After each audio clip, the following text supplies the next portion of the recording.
Go ahead, Mr. Presley. Good evening. I'd like to call this meeting to order to hold a special board member meeting for the public. Let's start off with the Pledge of Allegiance. Pledge allegiance to the flag of the United States of America and to the republic for which it stands, one nation, under God, indivisible, with liberty and justice for all. Please take your seats. Just want to make sure board members are here. I see Mrs. Stevenson. I see Mrs. Hoffman. Is Mr. Jalalo there? Yes, he is. I see him. Mr. Gilbert, is he there? Yes, I see him. Here with bells on. Mrs. Rajat could not make it. Mrs. Hoffman, I see her, and Mrs. Miller. I don't see you. Are you on, Mrs. Miller? I am on. Yep, I'm here. Okay, so we have 6 of 7. We have a quorum. Purpose of this meeting, this is going to be very quick, to hold a vote on releasing information to the public regarding our thought process from a legal context of how we have been managing this election. Primarily, an inquiry came from the public, and as we talked to that member in the community, it really came down to their satisfaction coming from a document such as this. And rather than trying to have a further discussion, we felt both to answer that question and to answer others that may be coming forward or others that just are out there, why not go through this process? For us to do this properly, there are 2 criteria that need to be met. One is to ensure that attorney-client privilege is taken care of or addressed properly, and the second one is to ensure we meet New York State FOIL requirements. So that's really the only reason why we have the only action item we have, and we're going to proceed with that at the meeting. But let's go forward with the agenda. Can I have a motion to vote on the agenda, please? A motion. Mr. Gilbert first, Mrs. Miller second. Let's all in favor for that, for the agenda, raise your hand, please. And say aye. Aye. Okay. Any nays? Motion carries. So we voted on the agenda and announcements. Let's go to superintendent comments to start things off. Dr. Robinson, I think this is a good opportunity. If you want to present any updates, please do so. Go ahead, please. Thank you. Interesting week with the process of trying to get the ballots together. The good news is, as of today, I haven't been home yet, so I don't know if my ballots came, but certainly we've had several board members that shared that the ballots have been or starting to be delivered. Put things in context, about approximately almost 29,000 ballots will be delivered to residents. And I think that's certainly the most in the capital region. And it's not a prize for sending the most, but I think perspective is important. And so this process was one that we've been doing for the last several weeks. On June 1st, we were informed that the printer actually had the ballots to the post office. Much to our chagrin, we found out on the morning, Thursday the 4th, that the ballots were not actually delivered by the printer to the post office until Wednesday night. So that was a shock to us. So clearly, as a district, recognizing that we have an obligation to ensure the integrity of the voting process, kudos to Kathy Chase, Barb Saliker, Steve West, and a whole bunch of folks, particularly Anita Adamchek. A lot of people scurried around. We got 4 mailbox boxes from New Jersey shipped to Albany, spray painted by transportation with the logo on it. And by 2 o'clock today, those things were in place at 5 different locations across the district to ensure, again, people are able to drop their ballots in the boxes, particularly since the ballots are being received today and tomorrow, even possibly, and recognizing that we don't know what's the mail turnaround time for things to get back to us by 5 p.m. on June 9th. So we certainly want to have those contingencies in place, recognizing there's a potential exists that some individual may not be able to get to one of those boxes. We're also prepared to deal with those contingencies by having individuals call and leave their name and a message on our general main number, 881-0600 number, and try to get that. Again, as for those extreme situations where someone is absolutely unable to get to the site. It's not because of a convenience. You don't want to get to the site. It's because you cannot get to the site. And so we want to do that as well. So the process continued to unfold. And right now in the news, I've been on several calls today with not only several state organizations, but some folks from the governor's office. There's a lot of chatter surrounding the timeliness of battles. Not only in Shen, this is a statewide issue. We've been saying it all along that the timelines established under the executive order was unreasonable and in many cases not feasible, and we're seeing it manifest now across the state. I don't think there's a single school district that has a ballot that doesn't have some issues. You have school districts that have ballots that are coming from other school districts. You have school districts that have ballot with the district name on it, but the address for another district office. You have people who are receiving ballots from neighboring districts because they use different lists that quite frankly, you had names that were not a part of their district. You have ballots for people who don't longer live in those districts as well, who have moved out a long time ago, but their names still happen to be it on a county election rolls or whatever. So I share all this with you because unfortunately, we hear all the horror stories and we hear all the criticisms, but the reality of it is there's been a lot of folks working very hard to make lemonade out of lemons with this process, and we do it because we value the input of our voters, and more importantly, we value the quality education that this vote stands for in terms of what we're trying to do for our students. And so the process continued to unfold. We anticipate that there could be some additional news this weekend by the governor, based upon some phone calls I was on today, because again, the notion that people may not be able to mail their ballots back on the 9th, nor many school districts haven't exercised the due diligence that we have. As I said, the fact that we got boxes from New Jersey is an indication of how far we reached out to try to ensure we're trying to satisfy not only the letter of the law, but the spirit of the law as well. So I thank the board for their patience over the last week.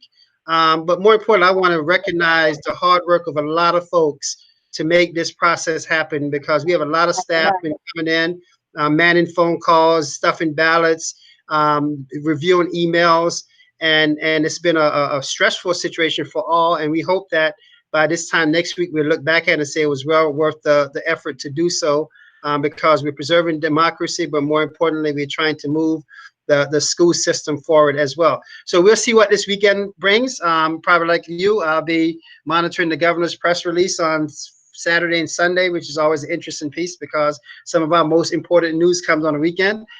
So we're monitoring that and see what Monday brings. And Monday may bring a whole different set of rules that, again, we have to say to the public, we're following the executive order. And I think sometimes people think that we, and quite frank with you, I've been accused of I make these rules up. I wish I was so powerful to make these rules. They'll be a lot more effective than they are now, if that was the case. And so I say that respectfully, that I hope the public understand that all we're simply trying to do, and I say that we, the administration staff, the Board of Education, is to ensure that we are doing the things in the best interest of this community that we serve. And so we see how things unfold. So if there are specific questions, I'll certainly be more than happy to address the board.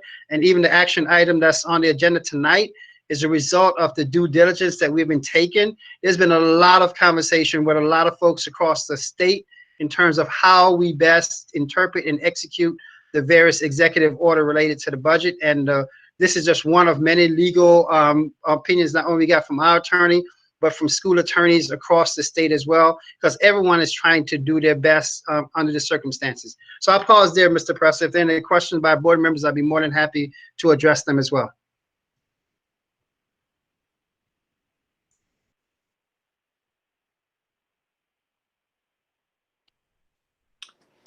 Bob, I'll just have a one comment, and that is, Bob.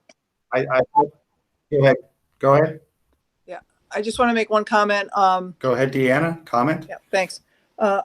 Dr. Robinson, I just want to note that I know you, myself, and Bob have had several conversations, not just this week, just through this whole process. I think you have been open. You've taken every one of our considerations to heart. You have been patient. I know this is not easy. We have had, we've had some conversations with the community.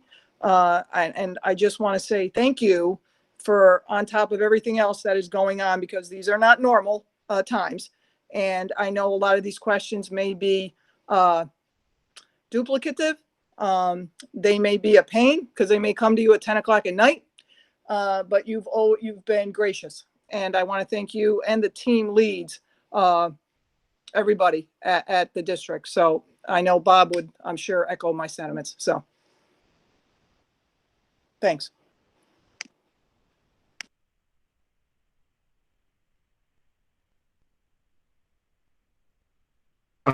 Thank you. Thank the district for a very clear, coherent SIS message that lays out to the community what potential next steps are.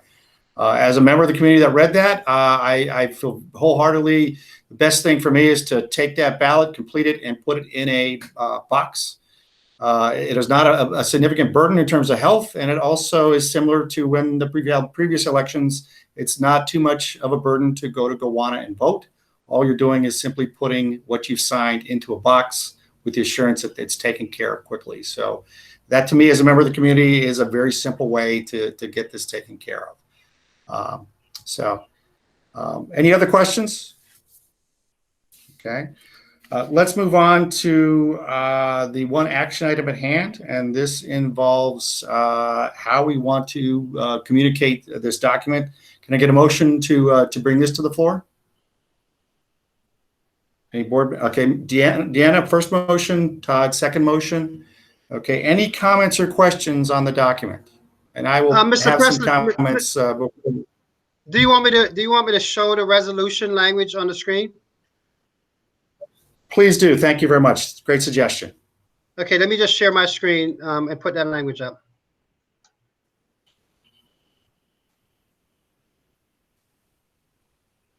I'm assuming, can you see this, Mr. Presley? It's starting to happen. Can you see the language now? Yes. Not yet. Okay, thank you. I saw. Yeah, it's up there, Bob. It's up. I think it's Okay. your technology, Mr. Presley. Mm-hmm. But you could go ahead, Mr. Presley. The language is up on the screen now. Okay.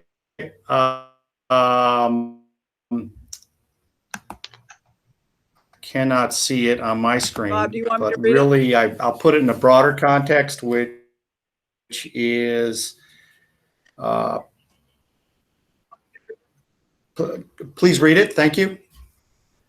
Okay, on behalf of Bob Presley, I'm Deanna Stevenson, Vice President, so I will read this on behalf of Bob Presley. Recommendation resolution that the Board of Education waives attorney-client confidentiality with respect to the legal advice memorandum concerning election procedures provided by Catherine McCary, dated June 3rd, 2020, regarding quote-unquote conduct of the school election pursuant to Executive Order 202.26, end of quotes, and directs that memorandum be entered into the public record of the minutes of this meeting.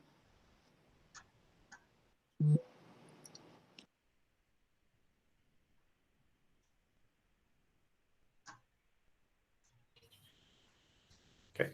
Thank you for reading that. It just showed up, so I think everybody can look at it. And any questions or comments on this? Okay, a comment for me before we go to the next step, which is really the intent here is to further be transparent to the community in our thinking that has come about up until this was written on June 3rd. As you're probably aware, some changes may have occurred since then, but we wanted to show in writing, whether it be an inquiry from a legal context, an inquiry from just a member of the public, how we got here. And also important, in future discussions after this election, we have something in the public record that can be used to better understand how to get better in New York State on elections. So my feeling is that we've answered these inquiries properly, and we're using ensuring both attorney-client privileges protected, as well as ensuring New York State FOIL laws are appropriately understood. This is an exception to a FOIL. In almost all other cases, the FOIL comes to us where a four-person submits a request, and we go through that particular protocol, and we have a policy on that. But for this particular situation, we felt it important to simply vote on it as a board to ensure it was done properly. Any questions? If not, all in favor, Aye. please raise your hand. I'm on the phone, Bob, so aye. Aye. Aye. Mr. Gilbert? Okay, do we have any nays? Sure. Okay, I see a hand up. Okay, so I'm counting it as everybody here says aye. Correct? Do we have any nays? Aye. Yep. Did someone say, let me ask again, do we have any nays? None. Okay, so motion passes. For At the this record, point, Mr. are Presley, there any for the further record, questions in an for the record, Mrs. Rajat is on the phone, so the vote is passed 7-0. She just arrived.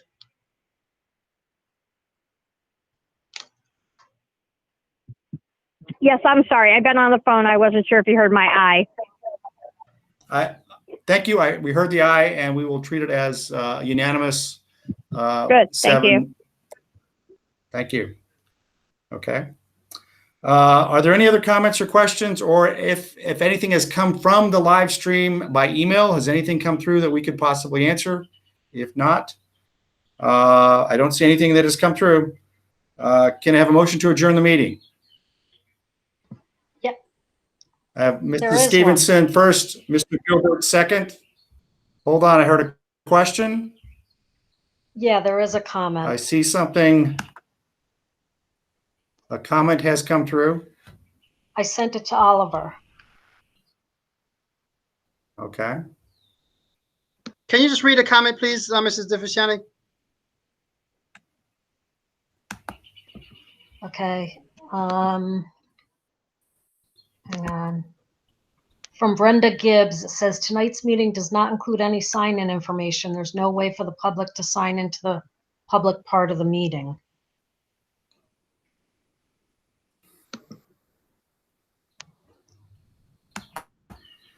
The meeting is being Okay, live streamed. duly noted. Yeah.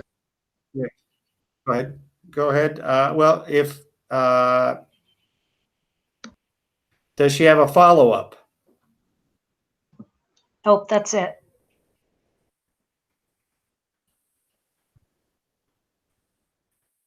Okay. So at this point, we have not received any indication through email of any other questions from the public. So we've had motion to adjourn. Any other comments or questions pertaining to that? If not, all in favor to adjourn, please raise your hand and say aye. Aye. Aye. Aye. Aye. Aye. Aye. Goodbye. Motion carries. The meeting is adjourned.